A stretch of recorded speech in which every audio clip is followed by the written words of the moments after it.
Pour comprendre l'astrologie, la première chose à assimiler, c'est les symboles qu'ils composent. C'est un peu comme apprendre une langue, si vous ne comprenez pas l'alphabet, vous ne pouvez pas lire et encore moins interpréter ce que vous lisez. Et donc parmi les symboles, on va commencer par les 12 signes du zodiaque que vous devez déjà connaître. D'ailleurs, s'il y en a qui connaissent l'astrologie traditionnelle, je serais curieuse qu'ils pointent les différences.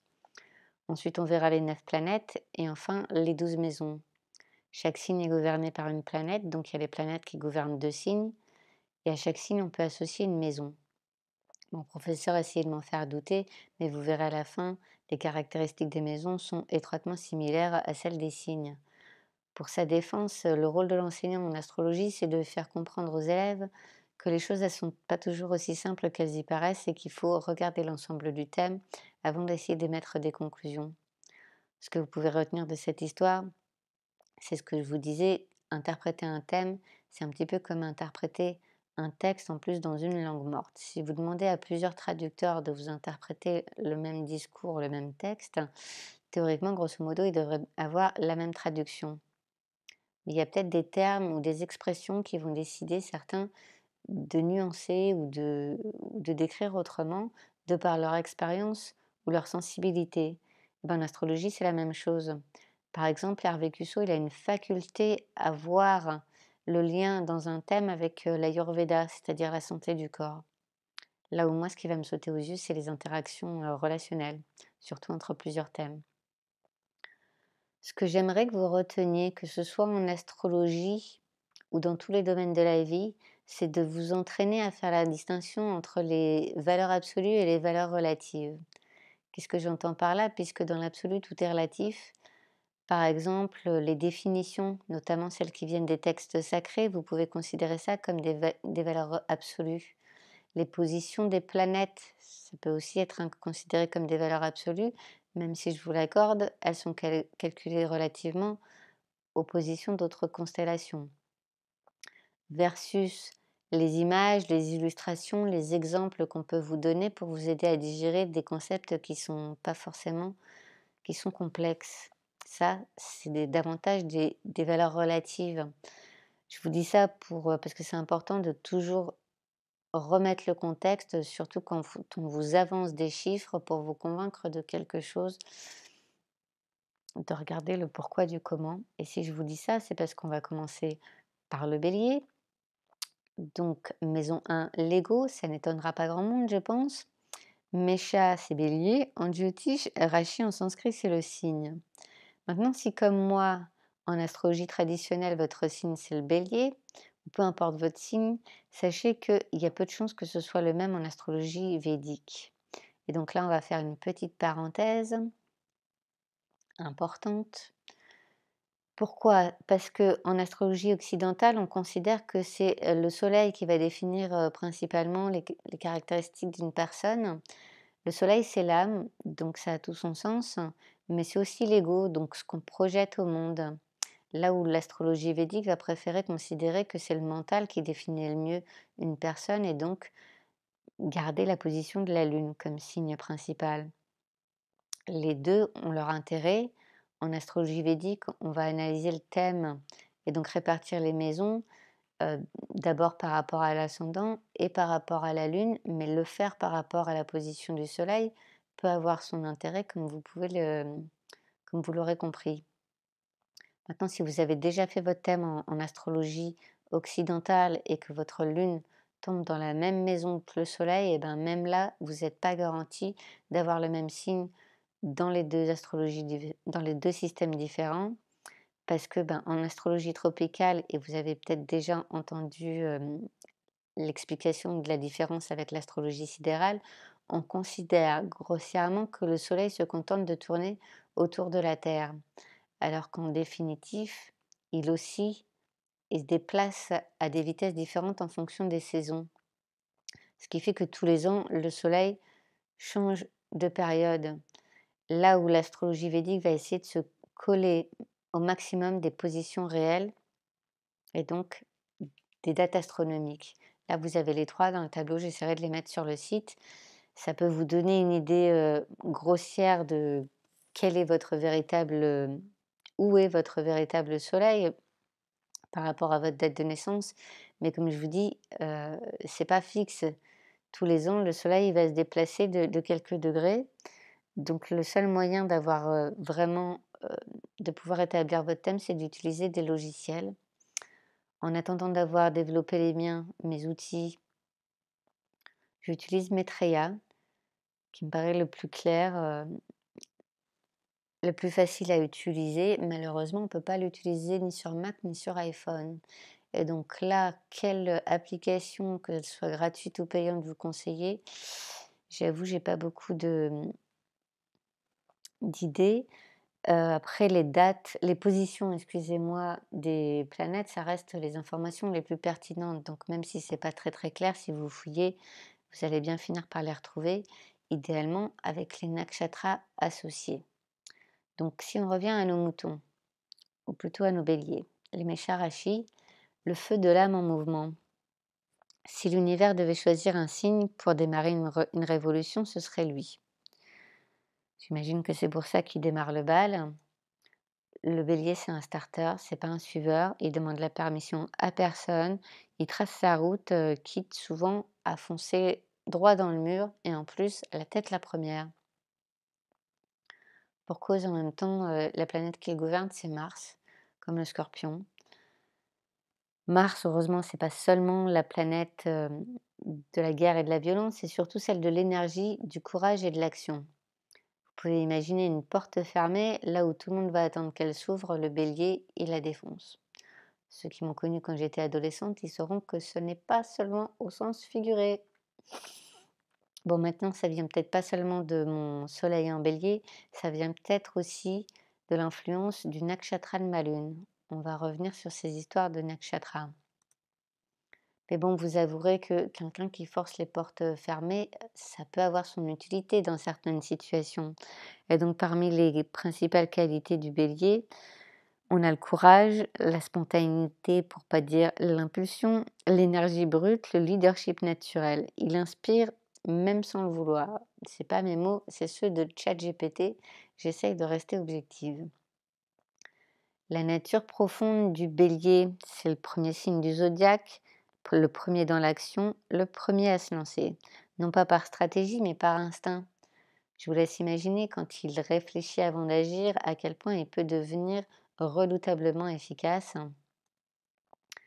Et donc, si on en revient à ces histoires de nakshatra, on rentre dans des aspects plus techniques de l'astrologie. On a 3 nakshatras par signe, mais il y a 27 nakshatras, donc il y en a qui se partagent plusieurs signes. Comme vous le voyez, il y a une planète qui est associée de nouveau à chacun de ces nakshatras. Et dans le cadre de la position de la Lune, ça va être d'autant plus important qu'elle va déterminer la première période de la vie. Vous en conviendrez, l'enfance a toujours une influence plus ou moins grande sur notre personnalité. C'est pour ça qu'elle est d'autant plus importante. Le nakshatra de la Lune est d'autant plus important que les autres. Pour le premier nakshatra, pas seulement des béliers, mais de tous les nakshatras, on a Ashvini, la joie, la guérison, la vitesse, l'enthousiasme, qui est régi par Ketu, que vous connaissez peut-être pas, mais grosso modo, il est question de dissolution. On y reviendra quand on verra les planètes, même si en l'occurrence il s'agit d'un nœud lunaire, on l'utilise de la même manière. C'est dans ce nakshatra que j'ai mon soleil. J'ai voulu chercher des célébrités pour vous illustrer pas seulement la différence entre les 3 nakshatras, mais aussi d'avoir son soleil ou la lune dans chacun de ces nakshatras. Et là, certains vont sûrement beaucoup rigoler parce que le premier exemple que j'ai trouvé, c'est Adolf Hitler. Mais bon, on va revenir, on va l'utiliser concernant les pièges à éviter, histoire justement d'éviter un génocide de masse. Mais il y a plein d'exemples beaucoup plus lumineux qui ont su canaliser leur énergie correctement, à commencer par Emma Watson. Si vous la reconnaissez pas, c'est la copine d'Harry Potter, hein, qui a non seulement son soleil en Ashvini comme moi, mais aussi sa lune en Sagittaire, exactement comme Hitler. Je connais pas bien l'actrice, mais j'ai cru comprendre qu'elle était quand même si discrète, impliquée au niveau social et politique. Et si vous en doutez, l'autre exemple que j'ai trouvé de soleil en Ashvini, c'est Charlie Chaplin. Donc là, son implication au niveau social et politique me semble indéniable. et aussi il me semble illustrer parfaitement cette, souffrance, donc cette colère que porte le bélier, qui est pas, une souffrance personnelle, enfin si aussi, mais qui est surtout l'expression d'une blessure collective. On va y revenir après. Donc ça, c'est des exemples de soleil en H fini, et pour les lunes en H fini, j'ai trouvé Céline Dion. Je ne sais pas contre quoi elle est en colère, la dame, mais vous avouerez que quand elle crie, c'est difficile de pas l'entendre. Un autre exemple de lune en H fini que je trouve plus significatif, si vous la reconnaissez, c'est Jacqueline Kennedy. J'aime pas trop l'expression, «Derrière chaque grand homme se cache une grande femme», mais bon, à son époque, c'était un peu le cas. Et quand je vous expliquerai, les définitions des genres en hindouisme, vous verrez que cette expression peut prendre une autre signification. Le fait est que si elle a perdu son mari si prématurément, c'est parce que tous les 2 ils étaient, très, très impliqués pour l'humanité, hein. C'était pour nous éviter de nous retrouver en troisième guerre mondiale avec, des passeports vaccinaux qu'ils ont fait tous ces sacrifices, et je me dis qu'en se souvenant justement de leur travail et de leur sacrifice aujourd'hui, peut-être qu'on pourrait, en sortir un petit peu plus rapidement de cette guerre. Bref, le deuxième nakshatra, c'est Bharani, qui est cette fois-ci régi par Vénus, que vous devez connaître un petit peu mieux. Mais Vénus, c'est pas seulement le plaisir d'essence. Quand on va au-delà du matériel, c'est aussi la dévotion. Et donc Bharani, c'est la profondeur, l'idéalisme et la puissance créatrice. Je vous aurais bien parlé de Cécile Gordon, professeure de Carla Payat, pour illustrer le soleil en Bharani, mais vous ne la connaissez pas tous. Heureusement, il y a plein de célébrités mondiales qui vont beaucoup plus vous parler. Dwayne Johnson, alias The Rock, qui se lance dans la politique, donc en tout cas qui essaie, j'ai l'impression. David Beckham, George Clooney, Uma Thurman, 4 soleils en Bharani. Et dans les lunes en Bharani, j'ai trouvé Robert Downey Jr., alias Iron Man, mais qui a aussi interprété magistralement, je trouve, le rôle de Charlie Chaplin. Comme quoi, il n'y a pas de hasard. Et comme autre exemple de lune en Bharani, j'ai trouvé Bill Clinton. J'ai oublié de mentionner pour Céline Dion et Jackie Kennedy qu'elles ont leur soleil, l'une en poisson et l'autre en cancer, qui sont des signes d'eau, beaucoup plus sattviques, éthériques, et donc qui viennent adoucir le côté rajasique du bélier. Là, je suis en train de vous donner des termes qui ne sont pas propres à l'astrologie védique, mais que vous allez retrouver aussi dans le Vastu et dans l'Ayurveda. Donc, vous trouverez les définitions sur mon site. Pour les exemples de Kritika, ça a été plus compliqué de trouver, des célébrités, et j'avoue que j'avais un petit peu peur, hein, parce qu'il est quand même question de précision, de détermination et d'ambition pure. Donc je trouvais que ça faisait un petit peu, double sentence pour eux. Mais non, Poutine n'est pas bélier, il est taureau, on verra ça au prochain épisode. Des exemples de soleil en Kritika, on a Stevie Wonder, Salvatore Dali, on aime ou n'aime pas, Cate Blanchett. 3 soleils en Kritika et 3 lunes en Poisson. Et comme lune en Kritika, j'ai trouvé Bob Dylan. Donc comme quoi, les béliers ne donnent pas que des dictateurs. Moi, je trouve même que cette palette de personnalités est assez intéressante. Après, je ne sais pas si c'est l'effet miroir pour ceux qui comprennent ce que je dis, mais j'arrive à voir la colère qui se cache derrière chacun de ces personnages. Ce qui nous amène donc au piège à éviter pour le bélier. Le premier, transformer la colère en clarté. Quand quelque chose lui semble injuste, incohérent, bloqué, il s'enflamme. C'est pas par caprice, mais parce que c'est son corps entier qui dit non. Sa colère est un radar, elle pointe là où l'énergie ne circule pas, là où une vérité est piétinée. C'est pas mes mots encore une fois, c'est ceux de ChatGPT, mais je trouvais qu'ils illustraient très bien cette fameuse, souffrance que Charlie Chaplin illustre parfaitement, qui n'est pas une expression d'une blessure personnelle, mais collective, et donc il serait intéressant de ne pas négliger. L'autre piège à éviter pour le bélier, ça ne vous échappera pas non plus, c'est l'ego, pour pas dire l'arrogance, au moins je suis lucide. Il écoute peu, sauf s'il a décidé que ça l'intéresse. Un autre, piège à éviter, c'est l'impatience. On commence tout, mais on finit pas toujours. On démarre sans plan parfois, il veut gagner même quand personne ne joue. Bref, c'est par l'apprentissage de l'écoute et de la patience qu'il découvre que son véritable pouvoir ne vient pas de l'action, mais de la conscience derrière chaque action. Et alors, le bélier peut transformer son feu en feu sacré, parce que bon, soyons lucides, Mécha, c'est un petit peu comme un lance-flamme qui a oublié le mode pause et puis qui peut griller jusqu'à son propre circuit, en tout cas faire beaucoup de dégâts. Les solutions, on a la méditation, le détachement. Tu sais, c'est ce moment où tu décroches, tu t'arrêtes, tu respires, tu observes et là, miracle, tu ne crames plus personne. Une autre solution, on a la pratique de la complétion. C'est comme passer un coup de balai énergétique, tu vides les vieilles colères, les frustrations mal digérées et tu redeviens clair. D'où le fait qu'en surtologie, ils appellent ce processus le processus de clarification. Mais toutes les thérapies efficaces que vous allez utiliser pour retrouver ce niveau de clarté, elles viennent des mêmes méthodes de complétion. Enfin, la troisième méthode possible, c'est la dévotion, la bhakti. Juste se souvenir que ce feu qu'on porte, il n'est pas à nous, il nous traverse, donc autant en faire quelque chose d'utile pour tous.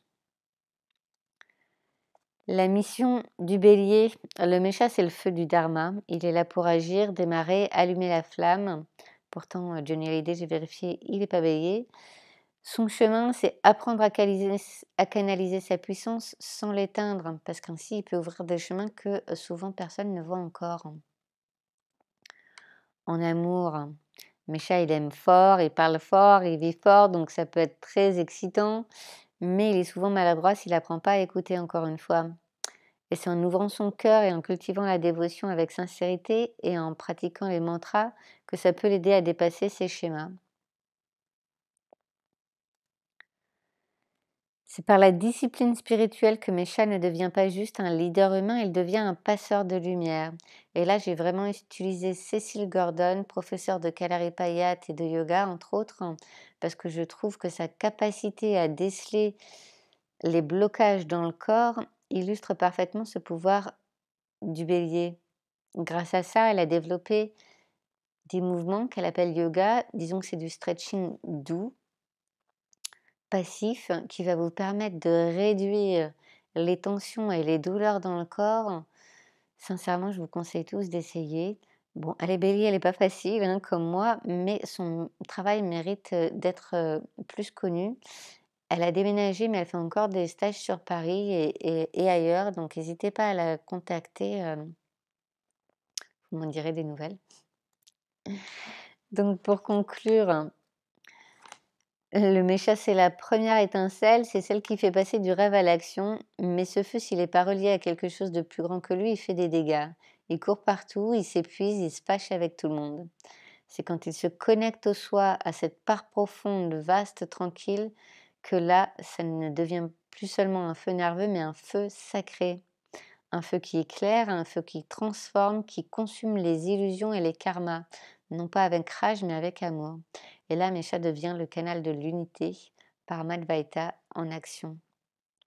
Moi, ce que j'aime bien retenir du bélier, c'est donc cette capacité à brûler les karmas et à planter une graine. C'est ça qui nous rend énervants, mais c'est aussi ça qui est utile.